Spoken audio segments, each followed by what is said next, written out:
Hey there, campers. My name's Kimmy. And my name's Ryan. We've noticed you stumbled upon our mystical campfire, so that means there's a solid chance you have some questions. Like, why am I here? What's going on? And why are there cryptid and folklore creatures everywhere? And should I be worried about the Mothman dressed as a camp counselor swooping down to steal my s'mores? Well, you've stumbled upon the Aloreing Campgrounds. Aloreing is a folklore podcast where every episode we dive into the history and lore of different creatures and cryptids you see wandering around these campgrounds.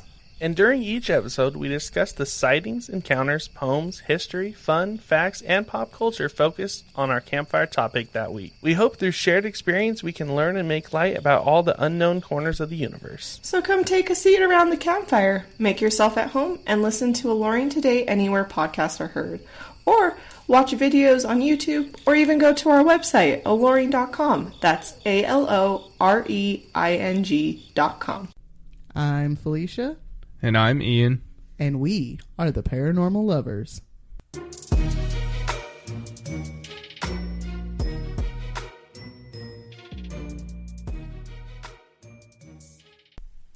Hello, paranormal dudes, dudettes, and dudays. Welcome back to another episode of the Paranormal Lovers.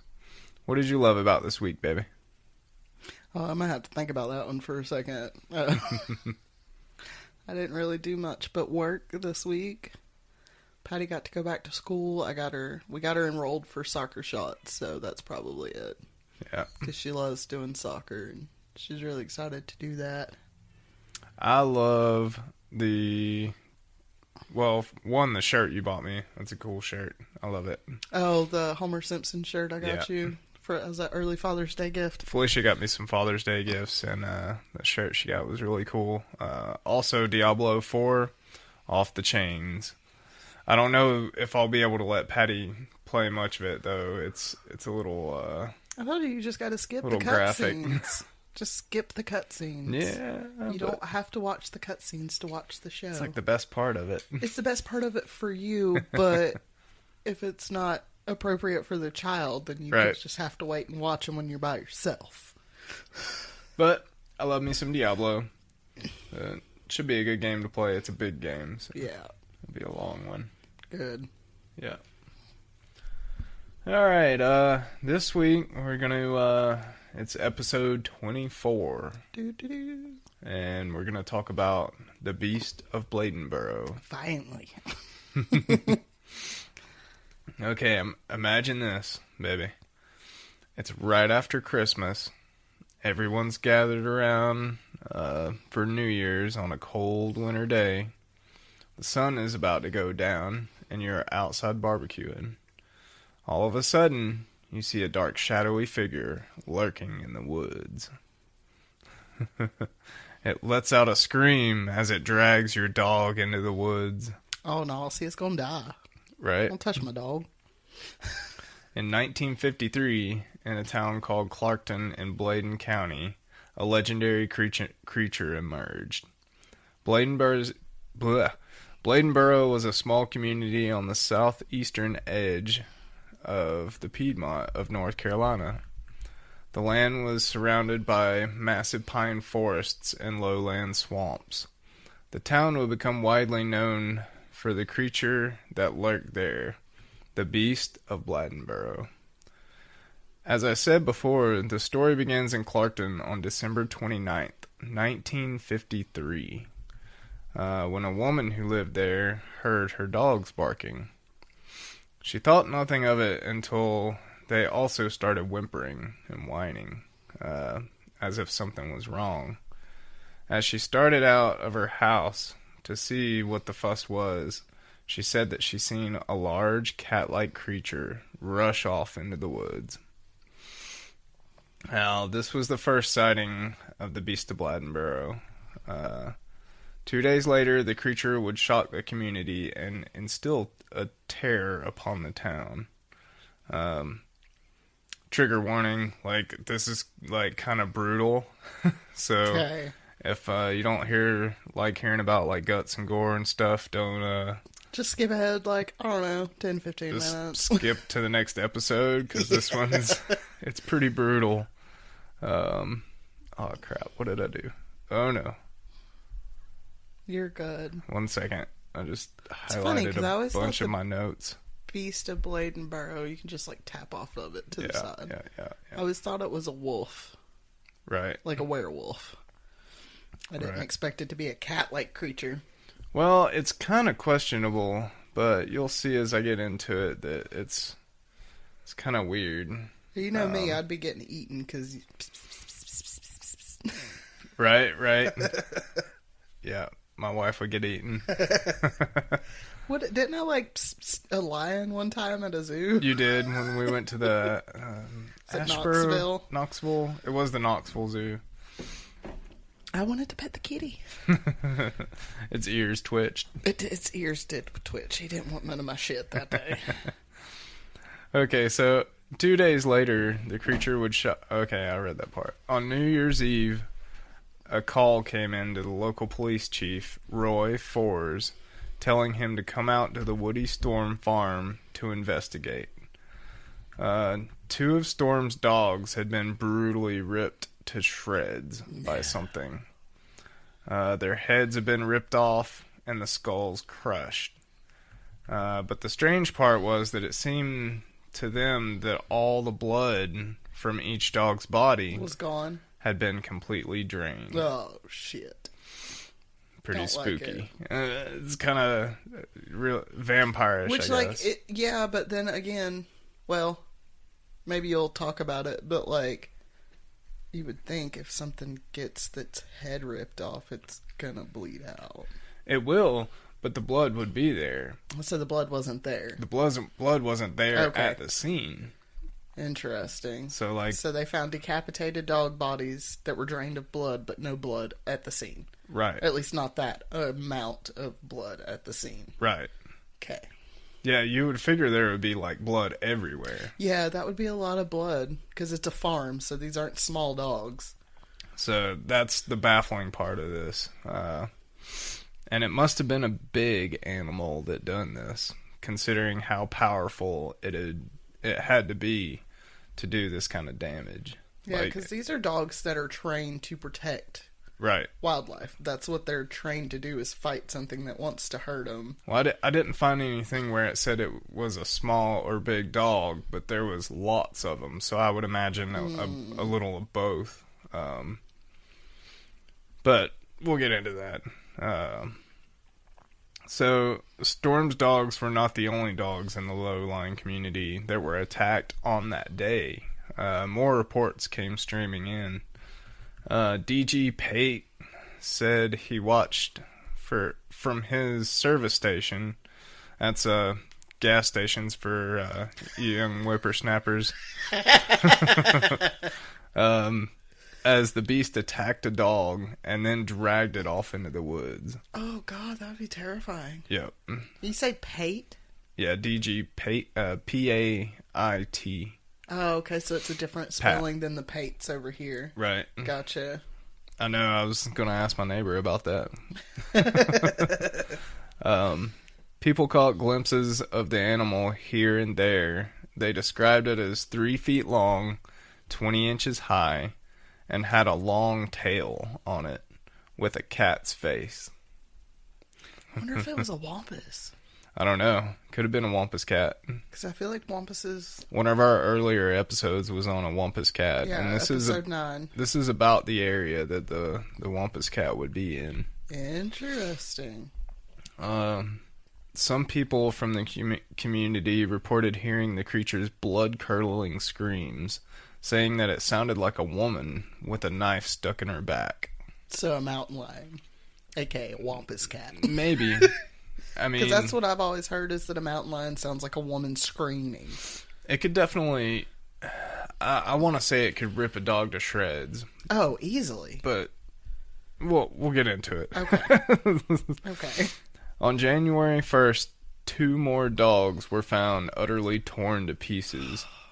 One chewed up so badly that it was hardly recognizable.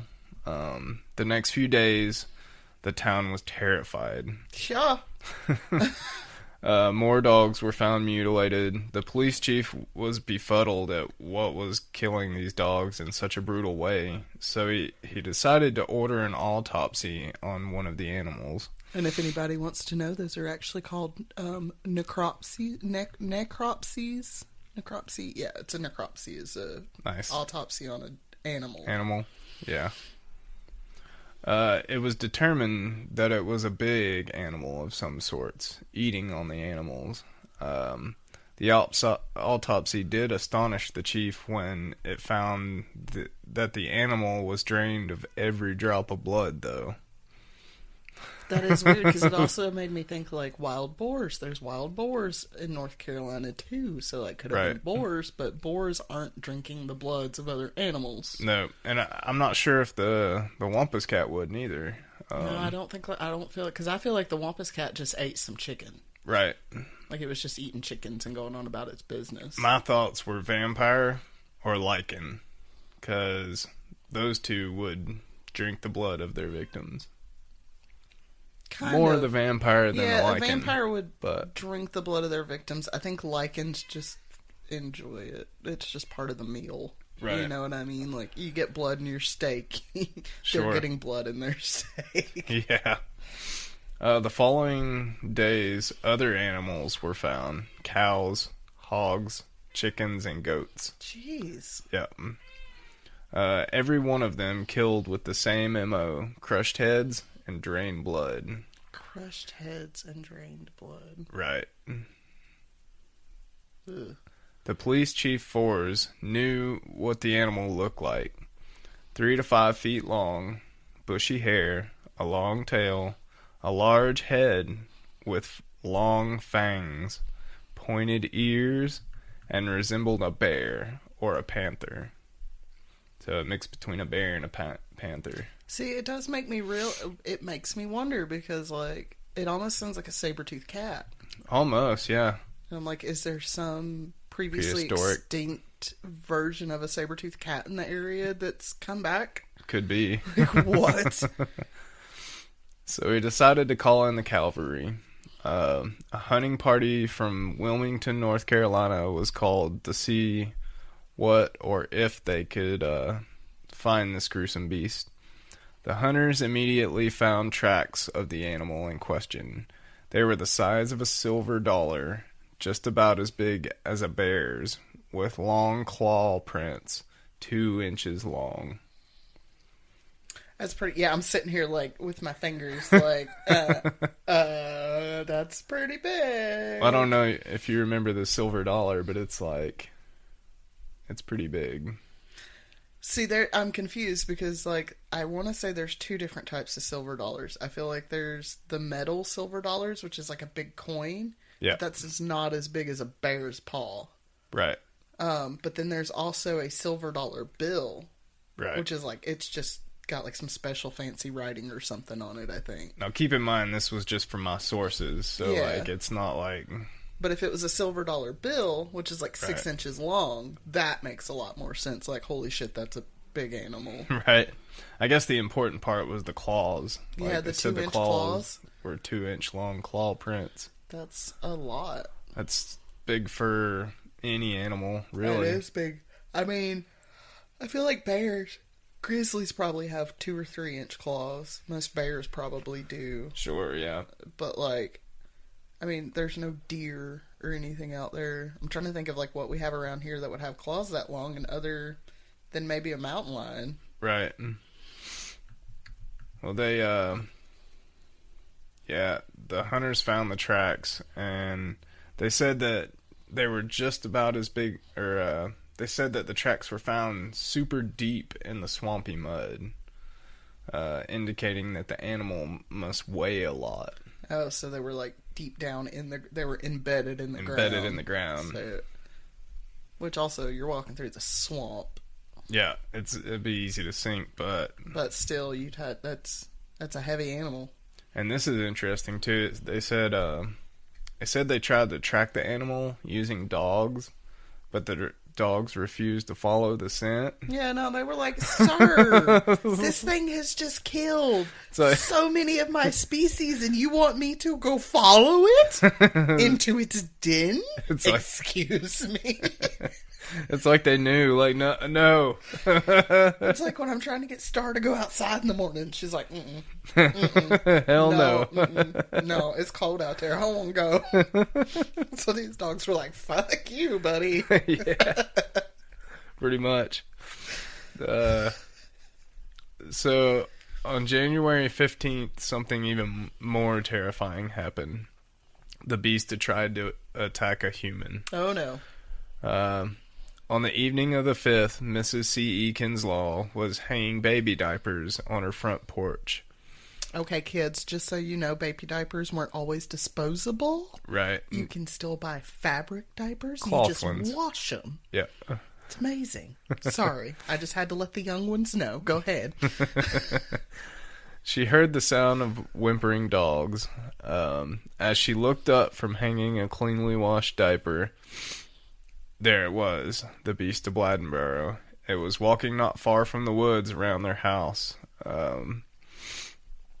It was around dusk, and a full moon was coming up.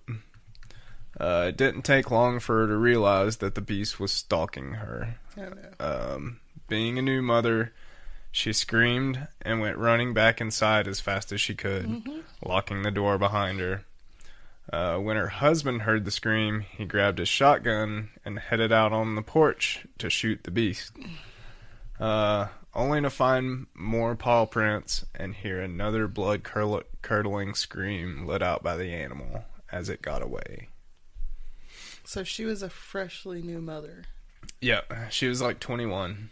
So she just had a baby. Yeah. I wonder if it was attracted to her blood. I don't know. You remember you bleed for a while after you have a baby, and some women can bleed for months. Right. After having a child while their uterus heals. And Could since be. it likes to drain the blood out of its victims, I wonder if it was like, smell some fresh mama blood. Right. Let me go get it. And she was like, oh, fuck. Yeah. It could be. That's interesting. It's an interesting thought, because, yeah, like if she was a fresh mother, and I mean, she could If we have ever been, cruise through Bladenboro, we ask some people. right, she could have been lactating, it could have been attracted to the scent of her milk. Could be, yeah. Who knows? That's creepy. Mm-hmm. Yeah, why it chose her as the first person, who knows? Yeah, I don't know. But all of those that you said is pretty like possible. And it also makes me wonder if it could smell the baby, because the baby would be an easy target. Sure. But it just happened to come up on the house when the mom was outside. And, Right. Ugh. Either way, it slipped back into the darkness of the woods. Newspapers ate the story up, though, and pretty soon everybody and their brother wanted to go to Bladenboro to hunt the famous beast. Over 600 hunters came to the small town, some as far away as Tennessee, some fully armed fraternity brothers from UNC Chapel Hill joined the hunting party. They wanted the beast's head for a trophy on the frat walls. That's about the only respect I can muster for the UNC Tar Heels. Sorry, not sorry. Go Wolfpack. With all these hunters coming in, none of them knew exactly what they were hunting. Just love it. Speculation took a hold of the community. Some said it was a Carolina panther, a large cat that inhabited the Carolinas up until the early 20th century. Only panthers were presumed extinct. Others said that it was a giant dog or coyote. Everybody that came to Bladenboro during this time wanted to figure out what the creature was. And they all thought the only way to do that was by killing it. The whole community was terrified. M.V. Butler, who was a young man at the time, recalled being in during the nighttime, saying, "Nighttime was, quote unquote, nighttime was a feared time around these parts. As the sun set, the entire west side of the town went indoors and didn't come out unless absolutely necessary. End quote. Yeah, and it also, it also makes me think, like, it's supposed to be a cat-like creature. Right. And the Carolina panther and all that, but, like, what if it was a really large wolf? It could have been. Like, because, I mean, I know dire wolves have been extinct for centuries, probably, but... Could have been one. So have mountain lions, and they've come back. Yeah. A lot of people lived outside the town limits at the time, and almost all of them had an outside privy, or... An outhouse. An outhouse for you youngsters. Yes, youngsters. We used to have to go shit outside. How fun was that? Wipe your butt with a corn cob. Since no one wanted to be eaten by the beast during nighttime, and there was no bathroom inside for people to use, they used what they called a thunder jug. It's a big jug that you could go to the bathroom in and then empty it during the day when it was safe. Yeah, when my mom was a kid, they just called those piss pots. He said the jug got plenty of use during that time. I bet it did. I wouldn't be going outside. Right. Not to get eaten. People were finding their dogs with their noses eaten off. Oh. Others were hearing the beast underneath their house at night. Oh, hell no. A blind man was... who lived there was said seen walking around with his shotgun, and he couldn't even see. Sir, no. Yeah, he couldn't see, but that's even more terrifying because when you're blind, all your other senses are amplified. That's true. So if you're hearing that thing crawl around underneath your house and you can't see, but your hearing is amplified. Holy shit. Yep, I bet it was scary. I bet you could hear it breathing down there. Like, let me get my gun. I can't see where I'm shooting, but I'm going to shoot somewhere, damn it. Nobody felt safe. Deciding that things were getting very dangerous, Mayor Bob Fussell and Police Chief Forbes called an end to the hunt for the beast. On January 13th, they took an unusually large bobcat that was caught in a trap at one of the farms and hung the animal from a flagpole in the center of town with a sign dangling underneath the bobcat saying, "This is the beast of Bladenboro."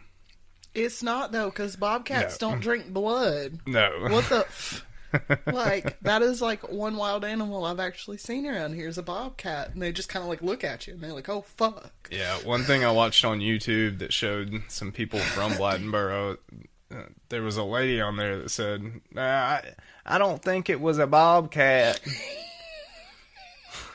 Sorry. And I'm like, I don't believe that it is one either. I don't think it was a bobcat either. Because I don't think bobcats would really eat a dog or mess them up that bad. Bobcats can get big, but they're not on the larger spectrum of the feline. I could see a bear species. doing it. Like, a bobcat would probably be smaller than Chewy.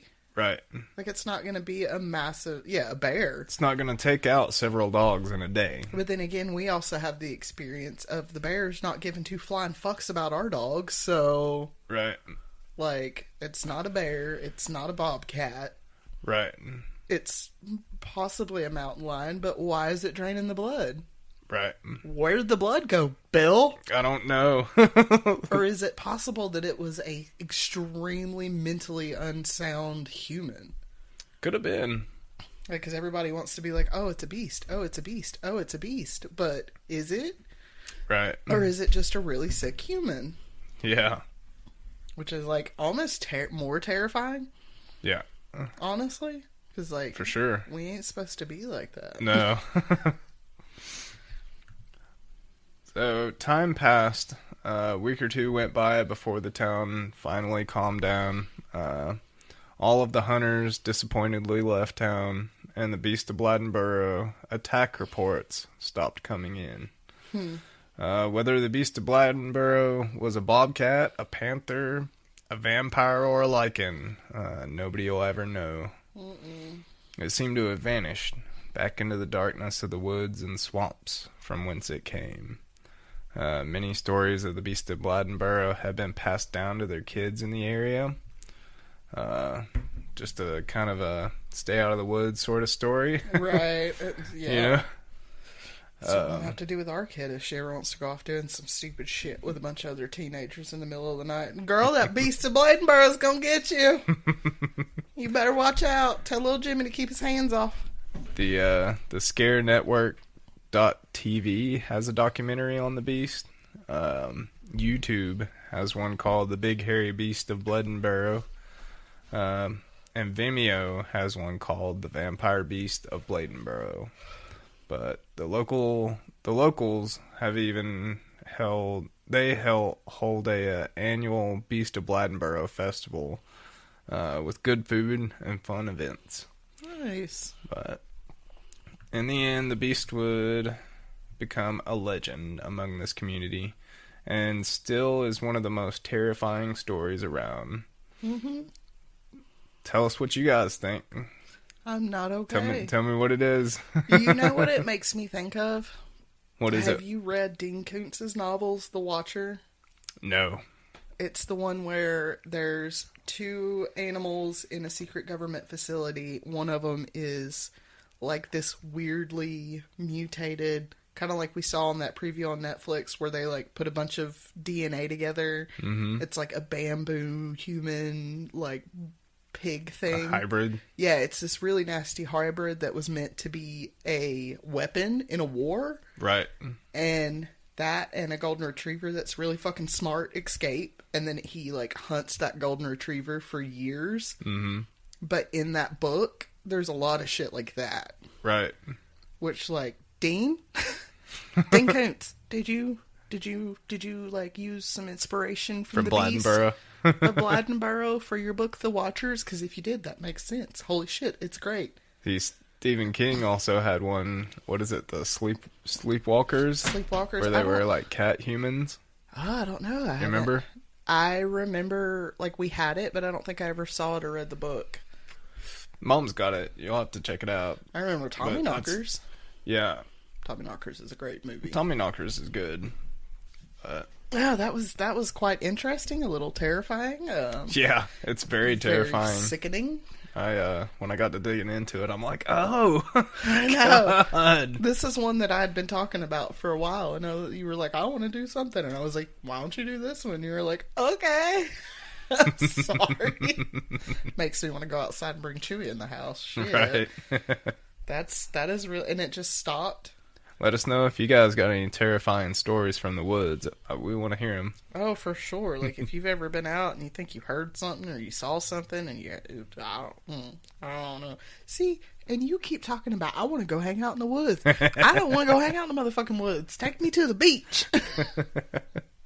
I'll deal with any sea water cryptids. Just take me over there. Right. I can't deal with these weird ass shit freaky animals y'all got up here in the woods. Me, I'd like tell that kind of story while I'm around the campfire. Oh yeah, that is 1000% a ghost story for a campfire for you. I can see you doing that in about 10 years with Patty.